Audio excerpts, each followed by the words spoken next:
بسم الله الرحمن الرحيم. الحمد لله رب العالمين، والعاقبة للمتقين. صلى الله وسلم على نبينا محمد وعلى آله وأصحابه ومن تبعهم بإحسان إلى يوم الدين، وبعد. மதிப்புக்குரிய சகோதர சகோதரிகளே, இன்றைய பாடம் சூரத்துல் ஃபீல்.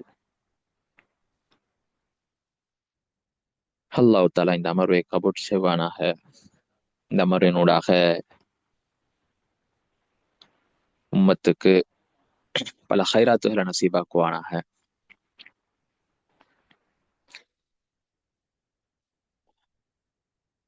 நம் சென்ற பாடங்கள்ல சூரத்துல் அஸ்ர், அதே போல சூரத்துல் ஹுமஸா அவை பார்த்தோம். அங்கே அல்லாஹ் தஆலா நஷ்டவாளிகள் யார் என்பதை அல்லாஹ் தஆலா விளங்கப்படுத்தினான் சூரா அஸ்ரிலே. அதுக்கு ஒரு உதாரணமாக சூரத்துல் ஹுமஸாவிலே அல்லாஹ் தஆலா சில கெட்ட குணம் படைத்தவர்கள், அவர்களுக்கு அல்லாஹ் தஆலா நரகத்தை எச்சரிக்கை செய்தான். இன்னொரு உதாரணமாக, நஷ்டவாளிகளுடைய இன்னொரு உதாரணமாக இந்த சூராத்துல் ஃபீல் அல்லாஹ் தஆலா பேசுகிறான். இது அல்லாஹ் தஆலா துனியாவிலே அவர்களுக்கு கொடுத்த ஒரு தண்டனை. சூரா ஃபீலிலே, சூரா அல் ஹுமஸாவிலே ஆஹிராவிலே அல்லாஹ் தஆலா கொடுக்க போகின்ற அந்த தண்டனை சம்பந்தமாக பேசியிருக்கிறான். நஷ்டவாளிகளுக்கு துனியாவிலே ஏற்படக்கூடிய நஷ்டம், அழிவு, இது சம்பந்தமாக அல்லாஹ் தஆலா சூரத்துல் ஃபீலிலே அல்லாஹ் தஆலா பேசுகிறான். இந்த சூரத்துல் ஃபீல், இதற்கு சூரத்துல் ஃபீல் என்றும், அதே மாதிரி சூரத்து அலம் தர கைஃப இப்படியும் என்ன செய்யப்படும், பெயர் சொல்லப்படும். அதே மாதிரி சூரத்து அலம் தர என்றும் பெயர் சொல்லப்படும். சிலர்கள் அலம் தர கைஃப ஃபஅல ரப்புக பி அஸ்ஹாபில் ஃபீல் முழுமையான அந்த வசனத்தை வைத்தும் இந்த சூராவுக்கு பெயர் சொல்லப்படும் என்பதாக சொல்லியிருக்கிறாங்க.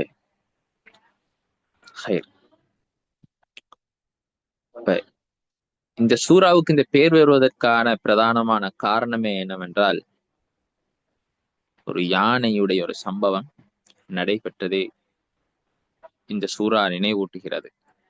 இந்த சூரா அதிலே பிரதானமாக பேசுகிறது என்பதனால் தான். இந்த சூரா நபி ஸல்லல்லாஹு அலைஹி வஸல்லம் அவர்கள் ஹிஜ்ரத்துக்கு வர முன்னால் மக்காவுடைய காலத்திலேதான் இந்த சூரா இறக்கப்பட்டது. சூராவுடைய அடிப்படையான நோக்கங்கள்ல ஒன்று, காபாவை இடிக்க வந்த அந்த யானை படைக்கு அல்லாஹ் கொடுத்த தண்டனை அல்லாஹ் தஆலா இங்கே தெளிவுபடுத்துகிறான். இதனூடாக முஃமின்களுக்கு அல்லாஹ் தஆலா உறுதியை கொடுக்கிறான். அல்லாஹ்வுடைய சக்தி வல்லமை அல்லாஹ் தஆலா தெளிவுபடுத்துகிறான்.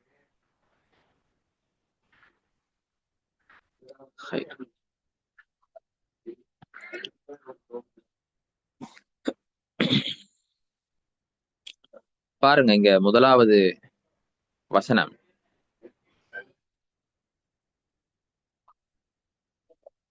அலம் தர கைஃப ஃபஅல ரப்புக், அலம் தர கைஃப ஃபஅல ரப்புக பி அஸ்ஹாபில் ஃபீல். அல்லாஹ் தஆலா நபி ஸல்லல்லாஹு அலைஹி வஸல்லம் அவர்களை பார்த்து சொல்கிறான், அந்த அப்ரஹாவும் அவனது தோழர்களான அந்த யானை படையினரும் காபாவை இடிக்க நாடிய போது உமது இறைவன் அவர்களை என்ன செய்தான் என்பதை நீர் அறியவில்லையா, நீர் அறியவில்லையா என்று அல்லாஹ் தஆலா கேட்கிறான். அலம் யஜ்அல் கைதஹும் ஃபீ தத்லீல், அதனை இடிப்பதற்காக அவர்களின் தீய அந்த சூழ்ச்சியை அல்லாஹ் தோல்வி அடைய செய்தான். அதனால் காபாவை விட்டும் மக்களை திருப்பிவிட வேண்டும் என்ற அவர்களின் ஆசை நிறைவேறவில்லை. இங்க ஒரு சம்பவம் இருக்குது, சம்பவத்தை நான் சொல்றேன். அதிலிருந்து எதனையும் அவர்களால் பெற முடியவில்லை. அவர்கள் பெரும் பெரும் திட்டம் போட்டு வந்தாங்க. கைதகும்ங்கிறது அவர்களுடைய இந்த சூழ்ச்சி. என்ன சூழ்ச்சி? காபாவுக்கு ஹஜ்ஜுடைய சீசன் வந்து விட்டா எல்லாரும் காபாவுக்கு போய் திருவாங்க. அங்க யாரும் போகக்கூடாது. யமன்ல கெட்டி இந்த குலை சண்டை அந்த அவர்களுடைய ஒரு கோயில், அதுக்குத்தான் அந்த வணக்கஸ்தலத்துக்கு தான் எல்லாரும் வரணும் என்ற அடிப்படையாக வச்சுத்தான் இவர்கள் வந்தாங்க. அது அப்படி எல்லாம் தன்னை செஞ்சு போட்டான், தோல்வி அடைய செய்து விட்டான், தவிடுபடியாக்கி விட்டான்.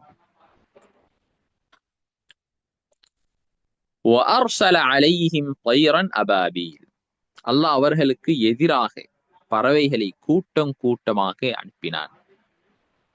தர்மீஹிம் பிஹிஜாரத்தின் மின் சிஜ்ஜீல், அது களிமண் கற்களை அவர்கள் மீது எரிந்தன.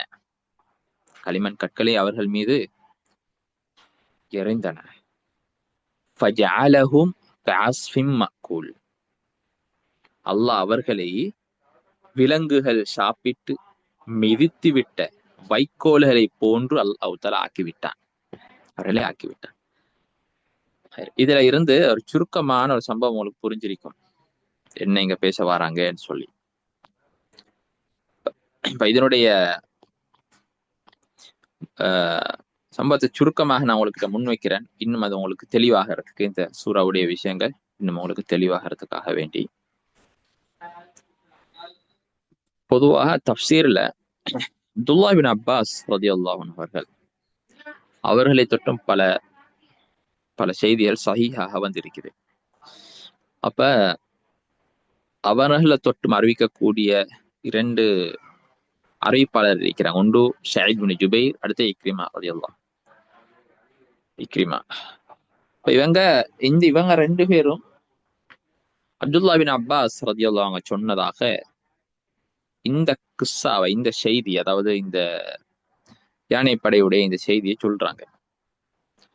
இதை மிகப்பெரிய ஒரு வரலாற்று ஆசிரியர் தான் முஹம்மது பின் இஸ்ஹாக். இவர்கள் இந்த செய்திய சொல்லுறாங்க. இந்த செய்தியை முழுமையாக வாக்கிதி ரஹிமஹுல்லாஹ் அவங்க பதிவு செஞ்சிருக்கிறாங்க. அது என்னண்டா,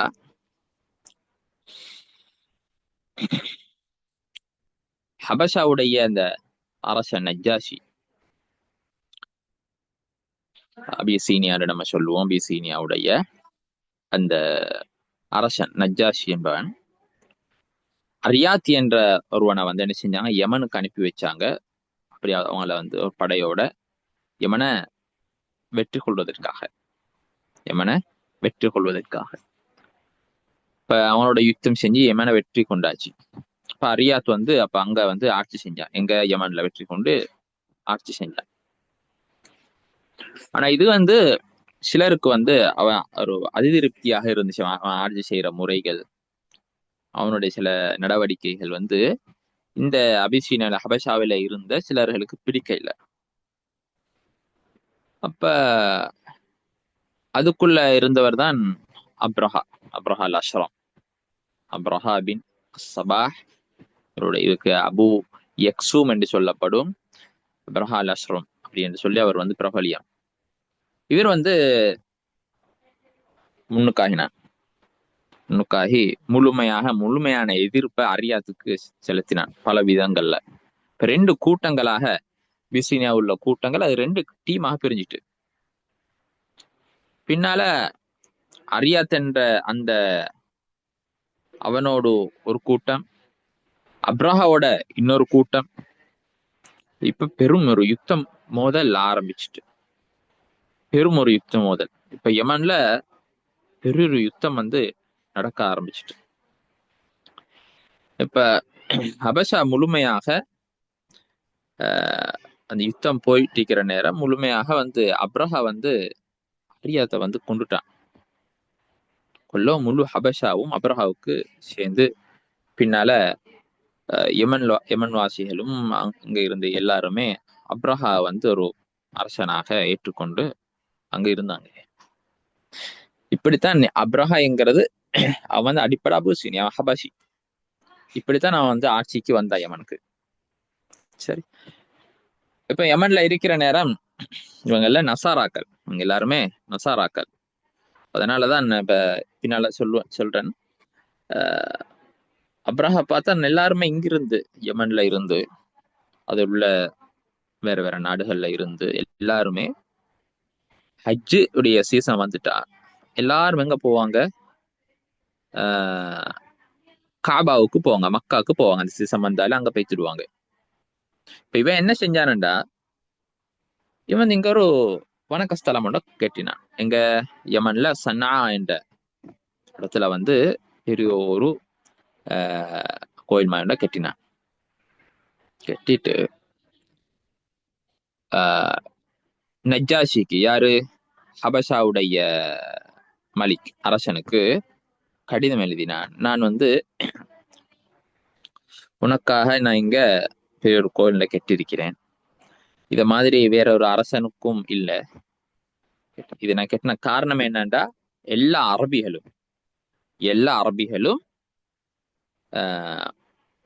இந்த கோயிலுக்கு தான் வரணும். யாரும் என்ன செய்யக்கூடாது, அங்க போகக்கூடாது, காபாவுக்கு போகக்கூடாது. அப்ப சொன்ன இந்த செய்திய வந்து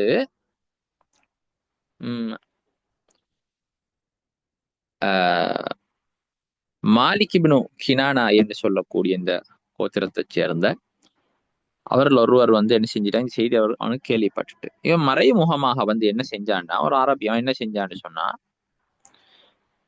இரவு நேரத்துல அப்படியே அந்த கோயிலுக்குள்ள வந்து அந்த வணக்கஸ்தலத்துக்குள்ள வந்து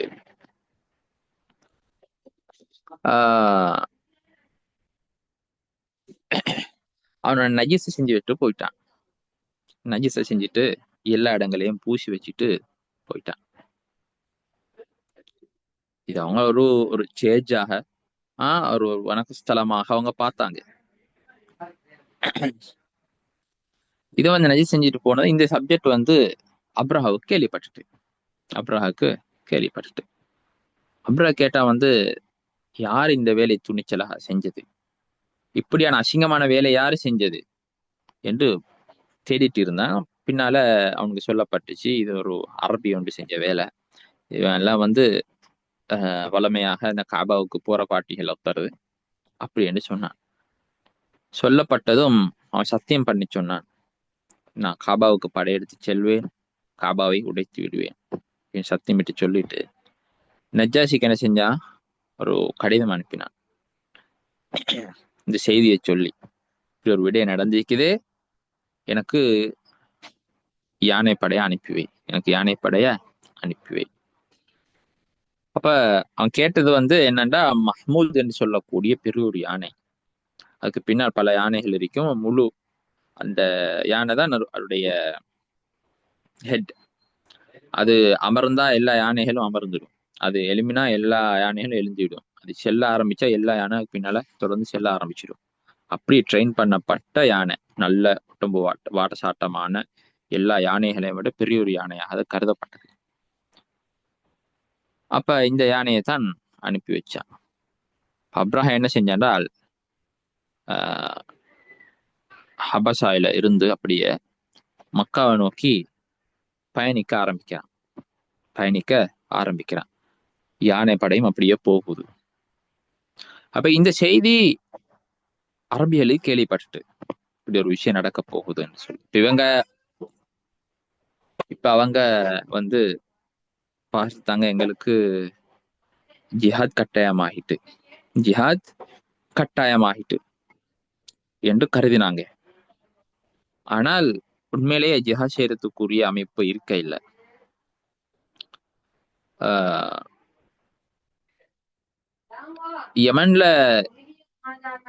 யமன்ல இருந்த அரசன்ல தான் அந்த ஜூ நஃபர் என்று சொல்லப்படும் அரபிகள் தான் இருந்தாங்க. இப்ப ஜூ நஃபர் என்று சொல்லப்படும் அவர் சில அவர்களோடு சேர்த்து சிலரை கூட்டிட்டு இந்த படைய வந்து தடுக்க ஆரம்பிச்சாங்க. தடுக்க ஆரம்பிச்சாங்க. அந்த தடுக்க ஆரம்பிச்ச நேரம் அப்ரஹாவும் அதே மாதிரி இந்த கூட்டமும் சேர்ந்து அவங்கள தோல்வி அடை செஞ்சுட்டாங்க. அதுக்கு பின்னால இந்த ஜூனஃபர் என்றவரை வந்து சிறை பிடித்த பொழுது அவன் சொன்னான், நீ என்ன கொல்லாத, கொல்ல பார்த்த பொழுது சொன்னாங்க, என்ன கொல்லாதே, என்ன கொண்டா உனக்கு கிடைக்கிற நிறைய நலவுகள் இல்லாமல் போயிடும். உனக்கு கிடைக்கிற நிறைய நலவுகள் இல்லாமல் போயிடும். நான் இருக்கிறது என்னை கொல்றதை விட மிகச்சிறந்தது என்று சொன்னார்கள். இப்ப அவன் ஒரு அவன் ஒரு சகிப்புத்தன்மையுடைய ஒரு ஆள், மிச்சம் யோசனை பண்ணிட்டு ஒரு வேலையை செய்வான். கொஞ்சம் வெக்கம் வந்துட்டு அவனை கொஞ்சம் நம்பி அவனை கிட்ட வாய்க்கொண்டாங்க. பின்னால அவனும் சேர்ந்து என்ன செய்யறாங்க, படையோட போறாங்க. இப்ப ஹசாமண்ட நட போய் அடையிறாங்க. ஹசமனோட இடம் அங்க போனதும் அங்க இருந்த நுஃபேல் இப்னு ஹுபைப், ஹபீப் என்று சொல்லக்கூடிய நுஃபேல் இப்னு ஹபீப் என்று சொல்லக்கூடிய அவர் ஒரு கூட்டத்தோட யமன்ல இருந்த சில கோத்திரங்கள், அரபு கோத்திரங்களுடைய சிலர்களோட சேர்ந்து வந்து அந்த படைய தாக்க ஆரம்பிச்சாங்க. அவர்களையும் அவங்க என்ன செஞ்சிட்டாங்க, முயற்சி போட்டுட்டாங்க. அப்படியே அவங்களும் தோத்து போயிட்டாங்க. இப்ப நுஃபைல வந்து சிறை பிடிச்சிட்டாங்க. சிறையை பிடிச்சதும் நுஃபைல் சொன்னாங்க வந்து இவரையும் கொலை செய்யறதுக்கு முயற்சி செய்யப்பட்டுச்சு. அப்ப அவன் சொன்னா வந்து என்ன நீ கொலை செய்யாத, நான் உனக்கு அரபியோட வழியை காட்டித்தாரேன். எந்த இடத்துல போனா எப்படி சிம்பிளா போகலாம், எப்படி பாதுகாப்பாக போகலாம் என்றதை நான் வழிகாட்டி தாரேன் அப்படின்னு சொல்லி சொன்னான். சொல்லிட்டு சொன்னா வந்து எனக்கு இங்க இருக்கிற எல்லாரும் கட்டுப்படக்கூடியவங்க, நான் சொன்னா கேட்டுடுவாங்க, நான் சொன்னா சத்தம் எல்லாம் பேசாம மீந்துருவாங்க, என்னோட வா அப்படின்னு சொல்லி சொன்னாங்க. அப்ப அதுக்கு பின்னால அப்ரஹாவனே விட்டுட்டான். சரி ரோட்டை காட்டு அப்படின்னு சொல்லி அப்ரஹாவனே எடுத்துட்டு போறாங்க. இப்ப போற நேரத்துல தாயிஃப் வருது. தாயிஃபோட இடத்துக்கு வந்தாச்சு. தாயிஃபோட இடத்துக்கு வந்ததோட அங்க இருந்து சிலர் இவங்களுக்கு சப்போர்ட்டாக சேர்றாங்க. மஸ்ஊத் இப்னு முஅத்தப் சொல்லக்கூடியவங்க சகீஃப் கோத்திரத்தை சேர்ந்தவங்க. இவங்க எல்லாருமே அவங்க சப்போர்ட் பண்றதுக்கு வந்து சேர்ந்துட்டாங்க. பல காரணங்கள் இருக்குது. சேர்ந்துட்டு அவன் சொன்னான், இந்த மஸ்ஊத் இப்னு முஅத்தப் வந்து சொன்னா வந்து நான் உங்களுக்கு வழிகாட்டுறதுக்கு எங்களோட ஒருத்தர் அனுப்பி வைக்கிறேன். அவன் பேர் வந்து அபூ ரிஆல் என்று சொல்லக்கூடியவங்க. அவனுடைய அடிமையாக இருந்தாங்க. அப்ப அவனை அனுப்பி வச்சாங்க. அவன் வந்து மக்ம சண்டை இடத்துல வந்து வார நேரம் அவன் மறந்துச்சிட்டான். அதுக்கு பின்னால அந்த இடத்துல அவன் அடக்கம் செய்யப்பட்டுச்சு. அந்த மக்ம சண்டை இடத்துல இருந்து ஒரு ஹபஷியை சேர்ந்த ஒருவரை வந்து அப்ரஹா என்ன செஞ்சான்டா அனுப்பி வச்சான். நீங்க போய் அங்க உள்ள கால்நடைகள் இருக்கிற சொத்துகளை வந்து என்ன செய்யுங்க, அபாரிச்சிட்டு வாங்க, எடுத்துட்டு வந்துருங்கன்னு சொல்லி. அவனோட பேர் வந்து அல் அஸ்வத் பின் மஸ்ஊத். அல் அஸ்வத் பின் மஸ்ஊத். அவன் போனான், போய்த்து என்னென்ன இருக்குது எல்லாத்தையும் எடுத்துட்டு வந்துட்டான். அதுல வந்து அப்துல் முத்தலிபுடைய 200 ஒட்டகங்கள் மாட்டிட்டு 200 ஒட்டகங்கள் மாட்டிட்டு. பின்னால அப்ரா என்ன செஞ்சான்டா, ஹபாத் அல் ஹுமைரி என்று சொல்லக்கூடிய ஆள மக்காக்கு அனுப்பி வச்சாங்க.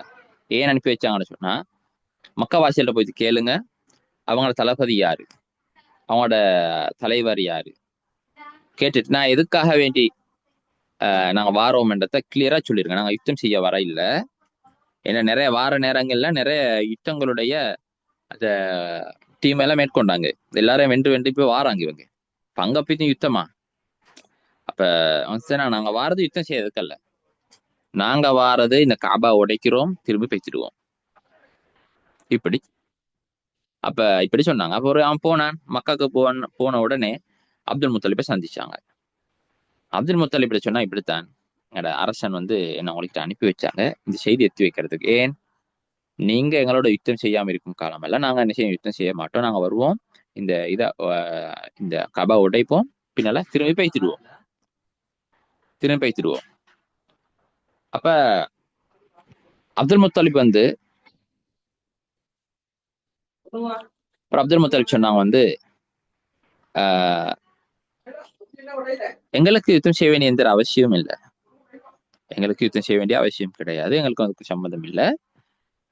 இந்த வீடுங்கிறது, அதாவது காபா, இது பைத்துல்லா, இது அல்லாஹுடைய வீடு. பைத்து ஹலீலிஹி இப்ராஹிம், இப்ராஹிம் அலைஹிஸ்ஸலாம் அவருடைய, அல்லாஹுடைய ஹலீலான இப்ராஹிம் அலைஹிஸ்ஸலாத்துடைய வீடு. அதனால அல்லாஹு தாலா அதனை பாதுகாத்தான்னு சொன்னால் அது அவனோட வீடு, அவனுடைய சங்கை. அல்லது அவன் விட்டுட்டான், உடைக்கிறதுக்கு விட்டுட்டான்னு சொன்னா அது அவனுடைய, அது அவனுக்கும் உள்ளது, எங்களுக்கு இதுல எந்த ஒரு சக்தியும் கிடையாது என்று அப்துல் முத்தலிப் சொல்லிட்டான். சொல்லிட்டு அப்ப அப்படி சொல்றாங்க வந்து, சொல்லிட்டு பின்னால ஆள் வந்தவர் இருக்கிறதானே சொல்றதுக்கு, அவரோட சேர்ந்து அரசனை கிட்ட வந்தாங்க. யாரு? அப்துல் முத்தலிப். சில உலமாக்கள் சொல்றாங்க வந்து அவருக்கு பின்னால இன்னொரு வாகனத்துல, ஏதோ ஒரு கழுதையில மாதிரி, கழுதையில போட்டி இருக்கிறாங்க, அவங்க கழுதையில வந்து பின்னால அப்படியே வந்தாங்க யாரும். வந்து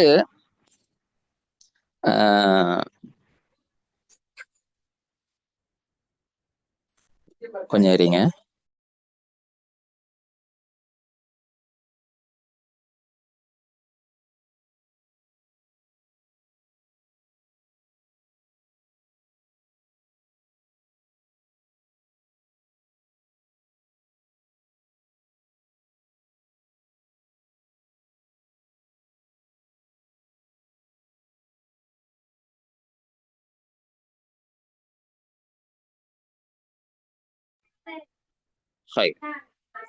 அப்ப அவட பின்னால வந்து நேரடியாக வந்து அவன் அந்த கேம்ப் அடிச்சிருக்கும் இல்லையா, யுத்தத்துக்கு வர நேரங்கள்ல இவங்க ஒரு இடத்துக்கு வர நேரம் கேம்ப் அடிச்சு நிப்பாங்க, அந்த இடத்துக்கு வந்துட்டாங்க. அப்ப வந்த நேரம் அந்த உள்ளுக்கு சிறப்பிடிச்சிருந்த ஜூன் அஃப்ரண்ட் ஒரு ஆள், அந்த யமன்டர் மாலிக் சொன்ன முன்னால, அவர் வந்து அப்துல் முத்தலிப்புடைய நெருங்கிய நண்பன். அப்ப அவர்கிட்ட போய் சொன்னாங்க வந்து, எங்களுக்கு நடந்த சோதனைக்கு எதுவும் பிரச்சனைகளுக்கு அல்லுகள் எதுவும் இருக்குதா? அப்ப அவன் சொன்னான் வந்து, உண்மையிலேயே நான் இங்க சிறப்புடிக்கப்பட்டிருக்கிறேன், என்னால் ஒண்ணும் செய்ய முடியாது, நான் ஏதோ தப்பறதுக்காக வேண்டி இப்படி செஞ்சேன். நான் வேணுமெண்டா என்ன செய்யறேன்டா, என்னுடைய ஒரு நண்பன் இருக்கிறான், அவன் பேர் அனீஸ், அவர் வந்து இங்க யானை ஓட்டிட்டு இருக்கிற ஒரு ஆள், அவர்கிட்ட போயிட்டு ஏதாவது இருந்தா கேட்கிறேன் அப்படின்னு சொல்லி அனீஸ் கிட்ட போனான். அனீஸ் கிட்ட போய் சொன்னா, இவர் வந்து குறைஷிகள்ல மிக ஒரு கண்ணியமான ஒரு ஆள், இவர்கிட்ட இந்த ஒட்டகம் எல்லாம் இங்க பிடிபட்டிக்குது, அப்ப இதுக்கு ஏதாவது செஞ்சு கொடுங்க அப்படி மாதிரி அனீஸுக்கு போய் சொன்னான். அனீஸ் என்ன செஞ்சான்னா, மிச்சம் இவரை வந்து அப்துல் முத்தலிபை புகழ்ந்து அனீஸ் கிட்ட சொன்னாங்க. இப்ப அனீஸ் என்ன செஞ்சா, உடனே அப்ரஹா கிட்ட போய் சொன்னாங்க வந்து, இவர் வந்து குறைஷியல்ல தலைவர், அது மட்டும் இல்லாம அந்த மக்கால இருந்து இந்த பிடிபட்டு இருக்கிற இந்த ஒட்டகங்களுடைய சொந்தக்காரர் இவரு, இவர் வந்திக்கிறாரு இங்க, வாசலுக்கு நிறைய ஹெல்ப் பண்ணக்கூடிய ஒரு ஆள், எல்லாரும் வேறதான் மதிக்கிறாங்க அங்க அப்படின்னு சொல்லி சொன்னாங்க. அப்ப இவர் உங்ககிட்ட பேசணும்னு விரும்புறாரு, அனுமதி கொடுப்பீங்களா? இவர் வந்து உங்களுக்கு ஒரு எதிர்ப்பு தெரிவிப்பதாக இங்க வர இல்லை, அவனோட ஏதோ பேசுறதுக்கு வந்திருக்கிறாரு. அப்ப அனுமதி கொடுக்கப்பட்டுச்சு. அப்ப அப்துல் முத்தலிப் வந்தாரு. அப்துல் முத்தலிபை பொறுத்தவரையில் அவர் நல்ல வாட்டசாட்டமான ஆள், நல்ல அழகான, நல்ல உடம்பு, நல்ல சைஸான ஆள் அவரு. அது அப்ரஹா கண்டது. ஏன்னா அப்ரஹா வந்து ஒரு நெட்டையான ஒரு ஆள். அப்ரஹா கண்ட உடனே, அந்த வாட்டசாட்டத்தை கண்ட உடனே மதிக்க ஆரம்பிச்சிட்டாரு. அப்ரஹா அப்துல் முத்தலிப் மதிக்க ஆரம்பிச்சிட்டாரு. அப்ப அவர் கட்டிலுக்கு மேல தான் உட்கார்ந்து கொண்டிருந்தவர் அப்படி எழும்பி வந்து கீழே உட்கார்ந்து யாரோட, அப்துல் முத்தலிபோட பக்கத்துல உட்கார்ந்துட்டாரு. விருப்ப பிரிச்சு அப்படியே அங்க உட்கார கொடுத்துட்டாரு. அப்ப ரெண்டு பேரோட மொழிகளும் வேற வேற, ரெண்டு பேரோட மொழிகளும் வேற. இவங்க அரபிகள், இவங்க அஜமிகள், இவங்க என்னமோ மொழி பேசுறாங்க. பின்னால நடுவுல வந்து அவனோட மொழிபெயர்ப்பாளர் இருப்பாங்க. மொழிபெயர்ப்பாளரை பார்த்து அந்த அப்ரஹா கேட்டா வந்து, இவரை கேளுங்க, அரசனையை சந்திக்க வரணும், எனக்கிட்ட அவனுக்கு என்ன தேவை இருக்குது அப்படின்னு சொல்லி. அப்துல் முத்தலிப் சொன்னாங்க வந்து, நான் அரசனை கிட்ட எதிர்பார்க்கிறேன் என்னண்டா, என்கிட்ட 200 ஒட்டங்கள் இங்க பிடிபட்டிக்குது, எல்லாத்தையும் எனக்கு திருப்பி தரணும். அப்ப இப்படி சொல்லவும் அப்ரஹா வந்து அந்த மொழிபெயர்ப்பாளரை பார்த்து சொன்னான் வந்து, அவனுக்கிட்ட கேளுங்க, அவர்கிட்ட சொல்லுங்க, உண்மையிலேயே நான் உங்களை கண்டத்தோட எனக்கு ஒரு வித்தியாசமான ஒரு உணர்வு வந்துச்சு, நான் மிச்சம் விரும்பினேன் உங்களை பார்த்தா. சாதாரணமா வந்து இந்த 200 ஒட்டத்தை வந்து கேட்டு போறீங்க அப்படின்னு சொல்லி. அப்ப அப்துல் முத்தலிப் கேட்டாங்க வந்து, ஏன் அவர் ஏன் அப்படி சொல்றாரு? அப்ப அவன் சொன்னா வந்து, நான் வந்து உங்களுடைய இந்த கஅபா கிட்ட வாரேன், உங்களோட மார்க்கம் அது, உங்களுடைய மூதாதையர்களுடைய மார்க்கம், உங்களுடைய கண்ணியம், அதை நான் இடிக்க வாரேன், அதை பத்தி பேசாம 200 ஒட்டத்தை பத்தி பேசிட்டு இருக்கிறீங்க. அப்ப அப்துல் முத்தலிப் சொன்னான், நான் வந்து இந்த ஒட்டங்களுடைய ரப்பு, இந்த ஒட்டத்துக்குடைய அந்த சொந்தக்காரன், அந்த கஅபாவுக்கு சொந்தக்காரன் ஒத்தடிக்கிறான், அவன் அதை பாதுகாப்பான், அத அவன் பாதுகாப்பான். அப்ப எனக்கும் அவங்களுக்கும் உள்ள டீல் என்ன? இந்த ஒட்டத்தை எடுக்கிறதா. நீங்க கபாவோட போந்தீங்கன்னா நீங்க அவங்களுக்கும் அவருடைய ரப்புக்கும் உள்ள டீல் ஆகிரும், அதை பாத்துக்கோங்கன்னு சொல்லிட்டான். பின்னால அந்த ஒட்டம் எல்லாம் அப்துல் முத்தலிப் கொடுக்கப்படுது. கொடுத்ததுக்கு பின்னால அப்படியே அவர் வெளியாகிறாங்க. வெளியாகி வந்து குறைஷியல்கிட்ட வந்து சப்ஜெக்ட சொல்லிட்டாங்க. யாரு? அப்துல் முத்தலிப். இப்படித்தான் செய்தி தான் நடந்துச்சு சொன்னாங்க. நீங்க எல்லாரும் ஒரு இடத்துல இருக்க வேணா, எல்லாரும் ஒவ்வொரு இடத்துக்கு பிரிஞ்சு பேசிருங்க, ஒவ்வொருவர் வந்து ஒவ்வொரு மலைகளுக்கு கீழால போய் என்ன செஞ்சுக்கோங்க, மறைஞ்சு கொள்ளுங்க சொல்லி சொன்னாங்க. சொல்லிட்டு அப்துல் முத்தலிப் காபாவுக்கு போய் காபா பிடிச்சி அல்லாட்ட ஒரு துவா ஒன்று கேட்டாங்க. என்ன? இதெல்லாம் இப்படி வாரவங்களை தடுக்கிறது ஒன்ன தவிர வேறுமே கிடையாது. இந்த இந்த இந்த காபாவுக்கு யாரெல்லாம் எதிரியோ அவன் எல்லாம் உனக்கு எதிரி தான். எனவே அவளை நீ நாசமாக்கிடு. இப்படி நீண்ட ஒரு துவா வந்து கேட்டாங்க. கேட்டு அந்த மறைஞ்சிருந்த அந்த அரபிகளோட சேர்ந்து அப்துல் முத்தலிப் போய் என்ன செஞ்சிட்டாங்க, மறைஞ்சிட்டாங்க. பின்னால அப்ரஹா வந்து அந்த மஹ்மஸ் அந்த இடத்துல இருந்து தான் ஃபுல்லா என்ன செஞ்சாங்க, தயாராகினாங்க. இப்ப போய்த்து அவங்க டாக்கெட் போய் கபா உடைக்கிறது, படையை தயார் செஞ்சு முழுமையா எல்லாம் தயாராக்கிட்டாங்க.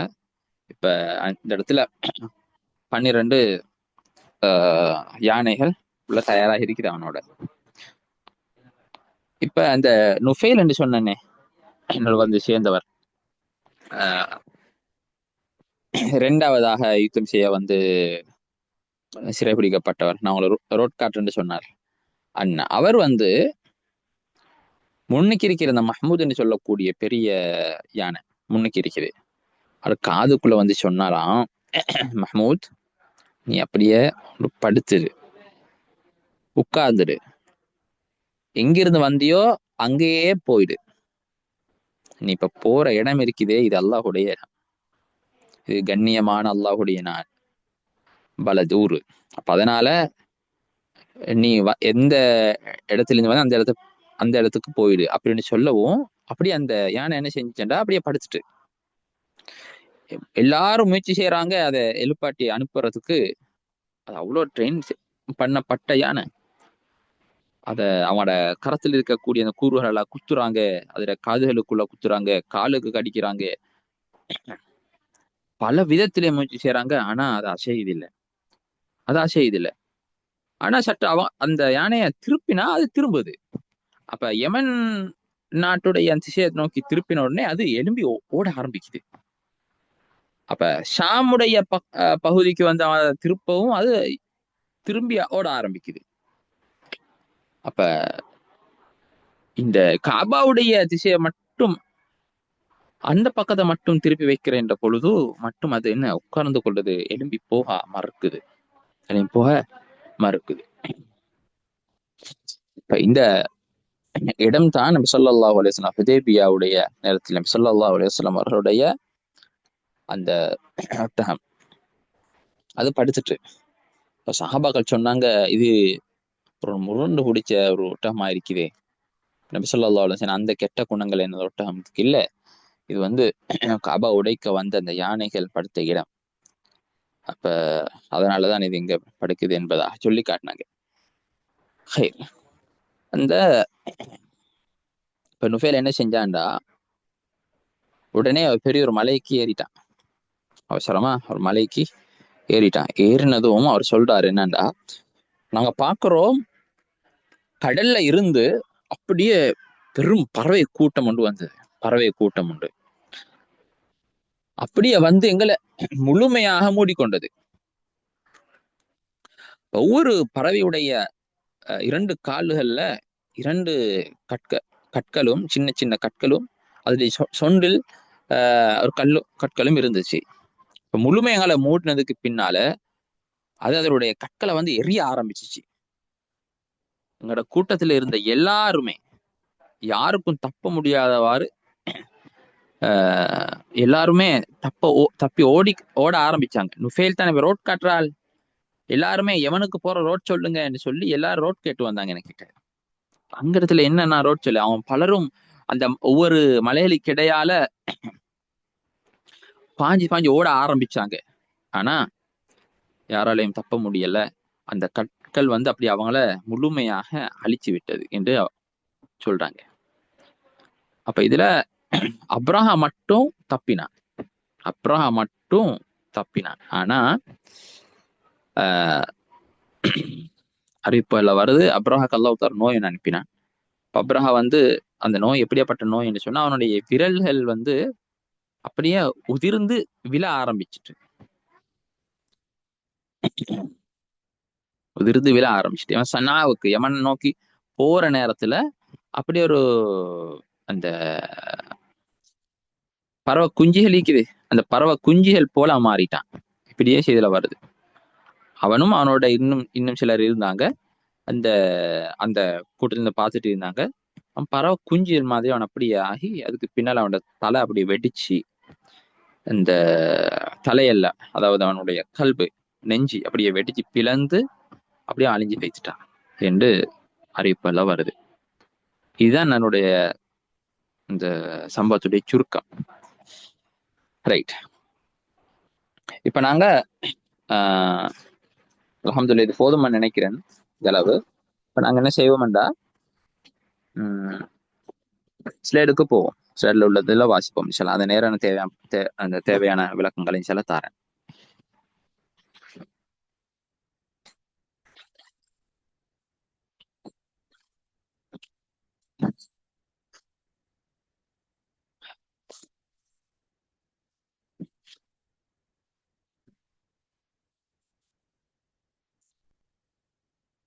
சரி, ஆரம்பிப்போம்.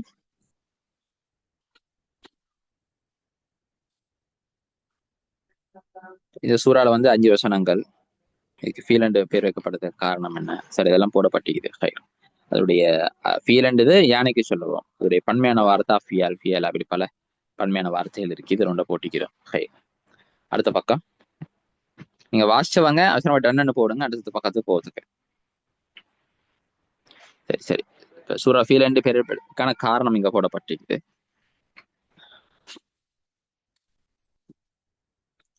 வேறு பெயர்களும் இங்கே சொல்லப்பட்டிருக்குது, பார்த்துக்கொள்ளுங்க.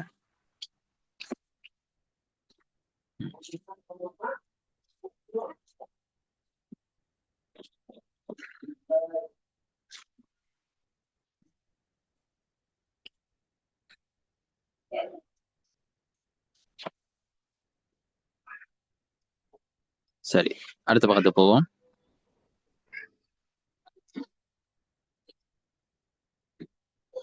இதன முக்கிய நோக்கம் போடப்பட்டிருக்குது பாருங்க.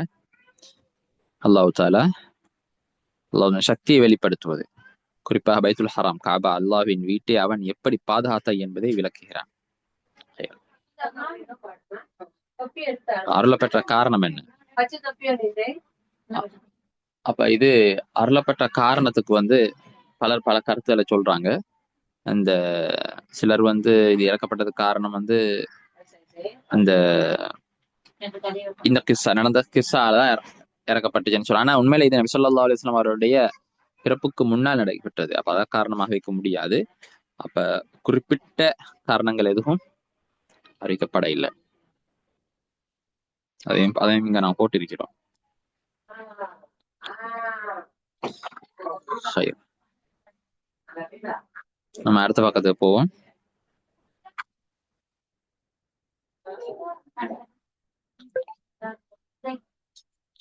சரி, இதனுடைய சிறப்புகள் சம்பந்தமாக எதுவும் வந்திருக்கிறதா? இதுக்கு ஒரே சிறப்பு என்னன்னா, இத சஹாபாக்கள் என்ன செஞ்சிக்கிறாங்கடா, தொழுகையில ஓதிக்கிறாங்க. அறம் தர கைஃப ஃபஅல ரப்புக பிஅஸ்ஹாபில் ஃபீல் சூரா லீலாஃபி குறைஷியும் என்ன செஞ்சிக்கிறாங்கடா, தொழுகையில ஓதி இருக்கிறாங்க சரியான அறிவிப்பின்படி. அப்ப இந்த சூறாவுக்கும் லீலாஃபி குறைஷுக்கும் மத்தியில இறங்கி ஒரு தொடர்பு இருக்கிறத நம்ம சூரா குறைஷ் படிக்கிற நேரம் பார்த்தோம். குறைஷ் படிக்கிற நேரம் பார்த்தோம். இப்ப முன்னா உள்ள சூறா பின்னா உள்ள சூறாவுக்கு மத்தியில நெருங்கிய ஒரு தொடர்பு இருக்குது. நெருங்கிய ஒரு தொடர்பு இருக்குது.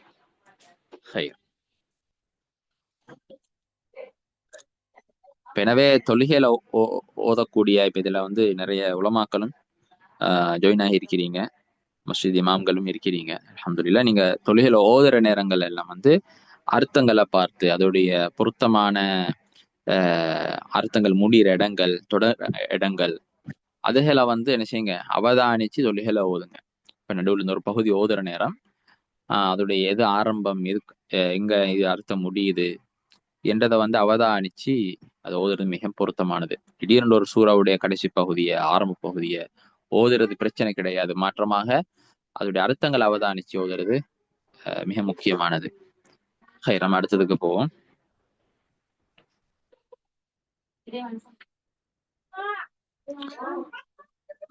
இந்த சூறாவுக்கும் முன்னுள்ள சூறாவுக்கும் உள்ள தொடர்பு இங்க ஒன்று எழுதிக்கிறோம் பாருங்க. சுருத்து ஹுமாசாவில் அல்லாஹ் நஷ்டமடைந்தவர்களின் சில வகைகளை குறிப்பிடுகிறான். அதன் தொடர்ச்சியாக சுருத்து ஃபீல் இன்னொரு வகையான பட கூறுகிறான். அப்ப இன்னொரு நான் பொருத்தத்தை சொல்லியிருந்தேன் முன்னால. அத இன்ஷா அல்லாஹ் கேள்வியாக வரும். இன்ஷா அல்லாஹ் தயாராகிக்குங்க. முன்னால பாடங்களை சொல்லியிருக்கிறேன் நான்.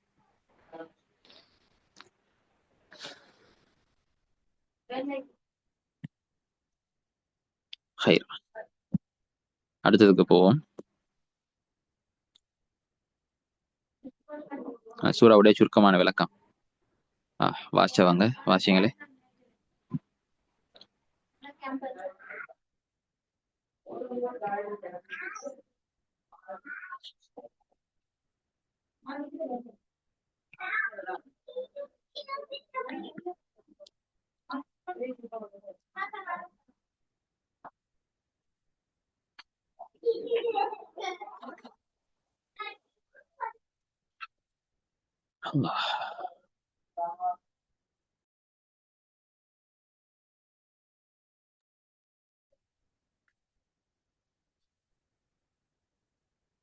வாசிட்டீங்களா மத்தவங்க?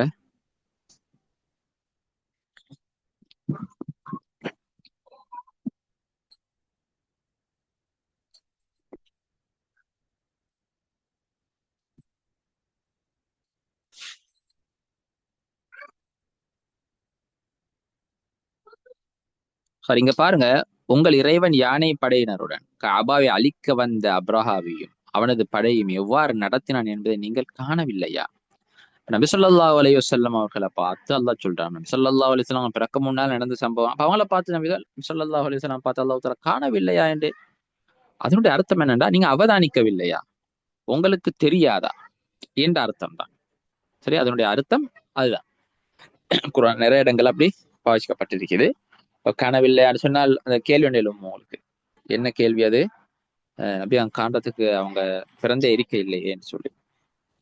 அப்ப வசனங்கள் வர நேரம் இன்னும் விளங்கப்படுத்துறேன். சரி, அடுத்தது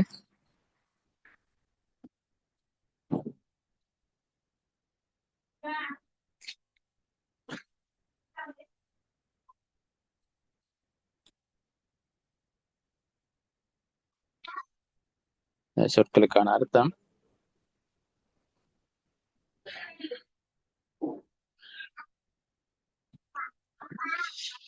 பலம் தர என்றால் அதனுடைய இந்த மொழி அர்த்தத்தின்படி நீ பார்க்கவில்லையா, நீ காணவில்லை என்ற அர்த்தம் தான். சரிதானே? ஆனது இல்லாம குர்ஆன்ல இப்படியான அர்த்தம் வர நேரம் எனக்கு அறிவித்துக் கொடுங்கள். முன்னால அர்த்தங்களை சொல்லி இருக்கிறேன். அதே மாதிரி உங்களுக்கு தெரியாதா, உங்களுக்கு தெரியுமா என்ற அர்த்தமெல்லாம் அதுக்கு இருக்குது.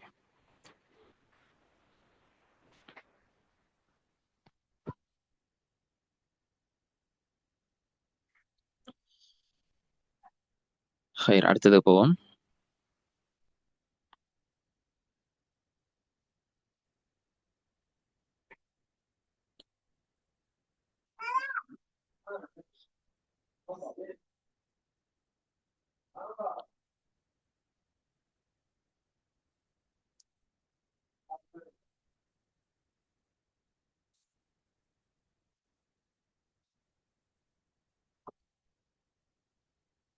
இந்த சுடப்பட்ட களிமங்கிறது இந்த செங்கலுக்கு சொல்லப்படும். சரிதானே? சிஜீல், செங்கல் களிமண்ணால செய்யப்பட்டு சுடப்பட்ட செங்கல்னு சொல்லப்படும். இதுதான் சொல்லப்பட்டது.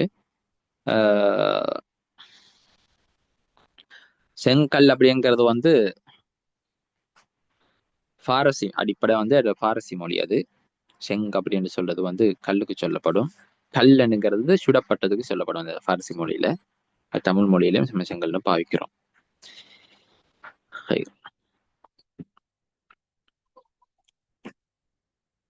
இப்போ அரசல அலைஹிம் இருக்குது, அவர்கள் மீது அனுப்பி வைத்தோம். அதுக்கு இன்னொரு அர்த்தம் இருக்குது, அவர்களுக்கு எதிராக அனுப்பி வைத்தோம் என்ற அர்த்தமும் பொருத்தமானது. சரி, அப்ப ஃபஜஅலஹும், ஆகவே அவர்களை ஆக்கினான். யாரு? அல்லாஹ் ஆக்கினான். காஸ்விம் மாக்கூல். அப்ப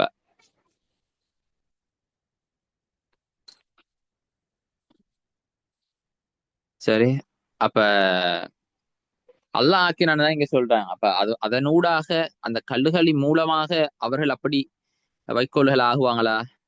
ஆக மாட்டாங்க. அந்த கல்லுக்கு செங்கலுக்கு என்ன பவர் இருக்குது? அப்ப அது முழுமையாக நேரடியாக அல்லாஹு தாலாவுடைய சக்தி, அல்லாஹ்வுடைய தலையீடு அங்க இருக்குது என்று அல்லாஹ் தான் அறிவிக்கிறான். சரி, அடுத்தது.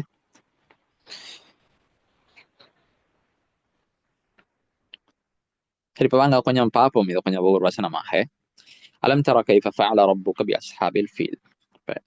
நபியே, யானை படையினரான அப்ரஹா ஹபஷியும் அவனது படையும் புனிதமான காபாவை அழிக்க விரும்பியவர்களுடன் உங்கள் இறைவன் எப்படி நடந்து கொண்டான் என்பதை நீங்கள் அறியவில்லையா? இந்த விளக்கம் போடப்பட்டிருக்கிறது. இதுதான் அதனுடைய விளக்கம். சரி, அப்ப அப்ரஹாண்டா யாரு, அது எப்படி யமன்ல இருந்து வந்தா, ஏன் வந்தா, எல்லாம் உங்களுக்கு முன்னாள் சம்பவத்துல உங்களுக்கு புரிஞ்சிருக்கும். அப்ப இந்த சூரா ஸல்லல்லாஹு அலைஹி வஸல்லம் மக்கால இருக்கிற நேரம் தான் இறக்கப்பட்டுச்சு. சரி, இப்ப இந்த சூரா நபி ஸல்லல்லாஹு அலைஹி வஸல்லம் பிறக்கிறதுக்கு ஒரு 50 அல்லது 54 நாட்களுக்கு முன்னால் நடைபெற்ற ஒரு சம்பவம் இது. இந்த சம்பவத்தை நேராக கண்டவர்கள் நபி ஸல்லல்லாஹு அலைஹி வஸல்லம் அவரோட இருந்தாங்க. சில சஹாபாக்கள் கூட இருந்தாங்க. அப்ப அதனாலதான் அது ஒரு பெரிய ஒரு சான்று. இந்த அல் குர்ஆன்ங்கிறது இது அல்லாஹ்வுடைய இறைவேதம், இது உண்மையானது, ஹக்கானது என்பதற்கு ஒரு பெரிய ஒரு சான்று. அது பொய்யாக இருந்திருந்தால் அவர்கள் பொய் என்று என்ன செஞ்சிருப்பாங்க? ஏடா, மக்கால இருக்கிறதா இறக்கப்பட்டுச்சு, அங்கிருந்தவர்களே பொய்ப்பிச்சு இருப்பாங்க. ஆனா யாரும் பொய்ப்பிக்க இல்லை, யாருமே அதனை பொய்ப்பிக்க இல்லை. அப்ப அது பெரிய ஒரு சான்று. அப்ப அதனாலதான் அல்லாஹு தாலா அலம் தாரா என்று கேட்கிறது நபி ஸல்லல்லாஹு அலைஹி வஸல்லம் அவர்களை பார்த்து கேட்டாலும் முழு உம்மத்தையும் பார்த்து அல்லாஹு தாலா கேட்கிறான். இது அவதானிங்க, இதை கொஞ்சம் படிங்க, இதை உங்களுக்கு இதை கொஞ்சம் தெரிஞ்சு கொள்ளுங்க. எப்படி அல்லாஹு தாலா கபாவை பாதுகாத்தான், எங்களுக்காக கபா அல்லாஹு தாலா பாதுகாத்து தந்தான். அப்ப இப்படி இருக்கிற நேரமும் கூட இந்த குறைசியலை பார்த்து அல்லாஹு தாலா கேட்கிறேன், ஏன் ஈமான் கொள்றது இல்லை அல்லாஹ்வை?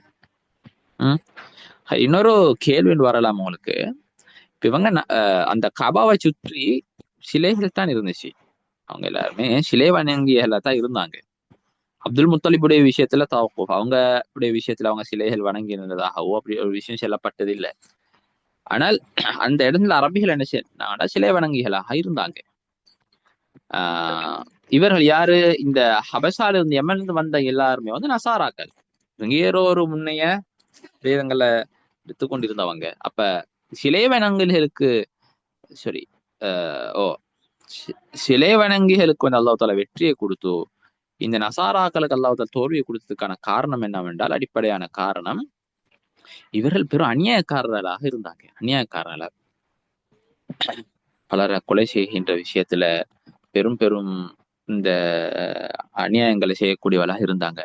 அந்த அடிப்படையில அல்லாஹ் தாலா அவர்களுக்கு அந்த வெற்றியை கொடுத்தான் என்பதாக உலமாக்கள் பேசியிருக்கிறாங்க. சரி.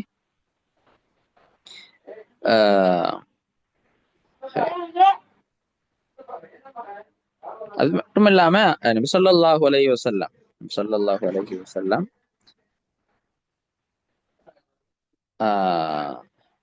அவர்கள் இந்த செய்தியை வந்து சொல்ற நேரம், மக்களுக்கு சொல்ற நேரம், இந்த சூறா ஓதி காட்டுற நேரம், படிச்சு கொடுக்கிற நேரங்கள்ல சஹாபாக்கள் எல்லாருமே பரிபூரணமாக அதை ஏற்றுக்கொண்டாங்க. முன்ன இருந்த குஃபார்கள், அதே முஷ்ரிக்கூங்கள் யாருமே இதுக்கு எதிர்ப்பு தெரிவிக்க இல்லை என்றது பெரியோரு சான்றாக வரலாறுல பார்க்கப்படுது. சரி.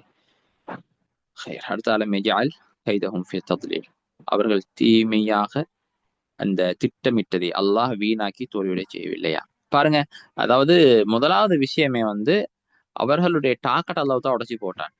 அவர்களோட டாக்கெட், அவர்கள் செய்த அந்த சூழ்ச்சி அல்லாஹ் தாலா இல்லாமலாக்கி போட்டான். இது வந்து இன்னொரு விஷயம் சொல்லப்படுது. இதுல நாஸ்திகன் அளிக்கிறாங்களே, இறைவன் இல்லை என்று சொல்லக்கூடியவர்கள், இவர்களுக்கு கடுமையான மறுப்பு இதுல இருக்குது. இன்றைக்கு ஏற்படக்கூடிய சூறாவளியாக இருக்கலாம், நிலநடுக்கங்களாக இருக்கலாம், நம்ம சொல்லுவோமே இயற்கை அனர்த்தங்கள் என்று சொல்லி, அப்ப இவைகள் இயற்கையாகவே உண்டாகக்கூடியதுதான். யாரும் இதனை வழிநடாத்துவது இல்லை என்று சொல்லக்கூடியவர்களுக்கு இந்த சம்பவம் ஒரு நேரடியான ஒரு மறுப்பு, பெரும் ஒரு மறுப்பு. அது என்ன? வெறும் இந்த யானை படைய சில பறவைகள் வந்து சில சின்ன சின்ன கற்களை போட்டு கொள்வது என்பது சாத்தியமா? அது இயற்கையா நடக்குமா? அது புத்திக்கு படுமா? படாது. இப்ப ஏதோ ஒரு சக்தி ஒன்று அங்கே இருக்கிறது என்பதை அது அறிவிக்குது. இது பெரிய ஒரு மறுப்பு அவர்களுக்கு இதுல இருக்கிறதாக உலமாக்கள் எழுதியிருக்கிறாங்க. சரி. அடுத்து இந்த சம்பவம் குர்ஆன்ல வேற இடங்கள் எங்கேயும் செல்லப்பட இல்லை. இப்ப நீங்க வேற வேற சம்பவங்களை பார்க்கிற நேரம் பல இடங்கள்ல அது திரும்ப திரும்ப சொல்லப்படும். சில இடங்களை விரிவாக சொல்லப்படும், சில இடங்கள் சுருக்கமா சொல்லப்படும். ஏதாவது ஒரு சின்ன ஒரு சமிக்கினை கூட இருக்கலாம். ஆனா இந்த இந்த சூறாவை பொறுத்தவரை, கிறிஸ்து ஃபீலை பொறுத்தவரையிலே இந்த சூறாவில் மாத்திரம் சொல்லப்பட்டிருக்கிறது. சரியா, அடுத்த வசனங்களுக்கு போவோம்.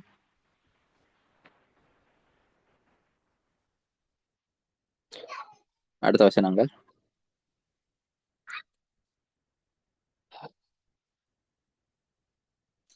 மேலும் அல்லாஹ் அவர்கள் மீது தொடர்ச்சியான பறவை கூட்டங்களை அனுப்பினான்.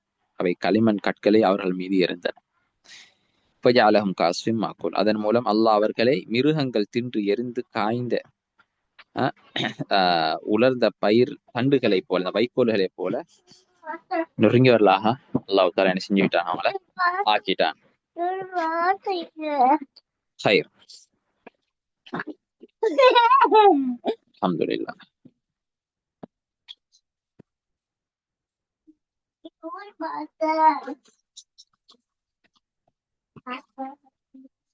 அல்ஹம்துலில்லாஹ். இது உங்க எல்லாருக்கும் தெளிவா நினைக்கிறேன். இதுல ஏதும் கேள்விகள் இருந்தா கேட்கலாம். கேள்விகள் இருந்தால் கேள்விகள் இருந்தா கேட்கலாம். 2 நிமிடம் டைம் இருக்குது. அதோட இன்ஷா அல்லாஹ் பாடத்தை முடிச்சு கொள்வோம்.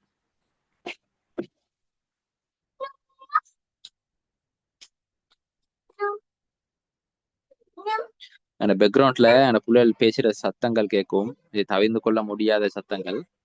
அதை டிஸ்டர்பா எடுத்துக்கொள்ள வேணாம். ஹைர்.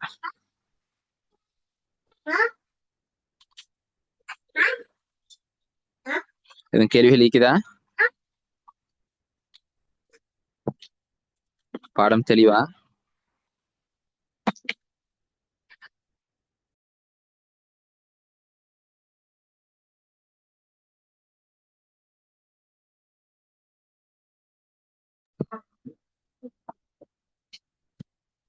بارك الله فيك. خير، الحمد لله. سلف الحمد لله. الحمد لله، سبحان الله بحمدك، سبحان الله. أشهد أن لا إله إلا أنت، أستغفرك وأتوب إليك. السلام عليكم ورحمة الله وبركاته.